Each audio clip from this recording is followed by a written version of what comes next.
Welcome to Soul Growth Stories, where we explore the deepest valleys and highest peaks of the human spirit through compelling narratives. Meet Ethan, a man whose hands tell 1,000 stories of struggle, each scar a memory etched into his roughened skin. Standing before the granite giant, he realizes that the mountain does not care for his past, his failures, or his fears. Every journey begins with preparation, not just of the gear we carry, but of the mindset we choose to adopt today. He takes the first hold, a simple action that signifies the transition from the safety of the ground to the unknown. Gravity pulls at him relentlessly, a constant reminder that the path upward requires resisting the natural urge to simply let go. Years ago, these hands held nothing but regret, trembling under the weight of mistakes that felt too heavy to ever carry. A sudden slip breaks his focus, sending a jolt of adrenaline through his veins, reminding him that safety is an illusion. Panic is the enemy of progress. So he breathes deeply, forcing his racing heart to match the steady rhythm of nature. The rock is unforgiving and sharp, cutting into his skin, yet he accepts the pain as a necessary part of climbing. Suspended between earth and sky, he finds a strange comfort in the struggle, a clarity that only appears on the edge. He remembers the days when he tried to hide his scars, ashamed of the stories they told about his broken past. Reaching for the next hold requires a leap of faith, trusting that his body can achieve what his mind doubts is possible. Precision matters more than strength here, as he learns that brute force often leads to failure while patience leads to success. The sun beats down relentlessly, testing his endurance, asking him silently if he really wants to continue this arduous upward journey. Rest is not a sign of weakness, but a strategic pause, allowing him to gather strength for the challenges that remain. He spots a lone tree clinging to the cliff, thriving despite the harsh conditions, a silent mentor teaching him about resilience. With renewed energy, he moves with greater fluidity, his movements becoming a dance with the rock rather than a fight against it. That old scar on his hand catches the light, no longer a mark of shame, but a badge of survival and honor. He recalls the storms of his life, the arguments and the losses that once made him feel like he was drowning. The weather turns quickly on the mountain, a reminder that external circumstances can change in an instant, demanding immediate adaptation. When the winds of adversity blow, the only option is to hold on tighter and stay grounded in your own strength. Trust is fragile, and when the ground beneath us crumbles, we must be quick to find a new anchor to survive. He lets out a roar, releasing the pent-up fear and frustration, refusing to let the mountain silence his fighting spirit today. In his eyes, the fear dissolves, replaced by a cold determination that only comes when one has faced the abyss and smiled. He approaches the crux, the hardest part of the climb, where every muscle fiber is tested and every doubt must be silenced. With a final heave, he pulls himself over the obstacle, proving that pain is temporary, but the glory of conquering it lasts.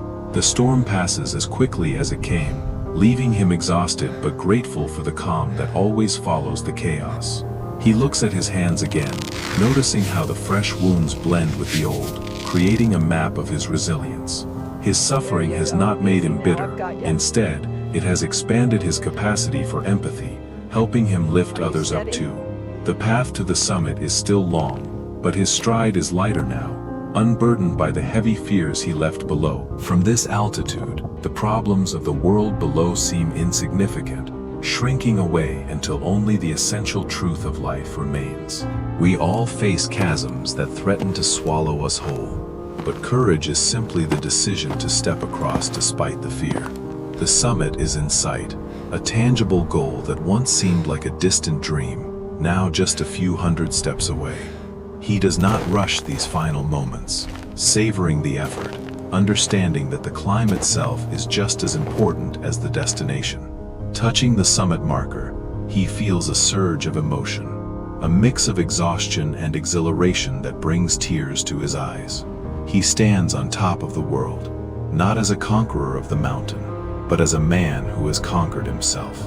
These hands, once sources of shame, are now his most prized possession, instruments of will that carried him to the sky.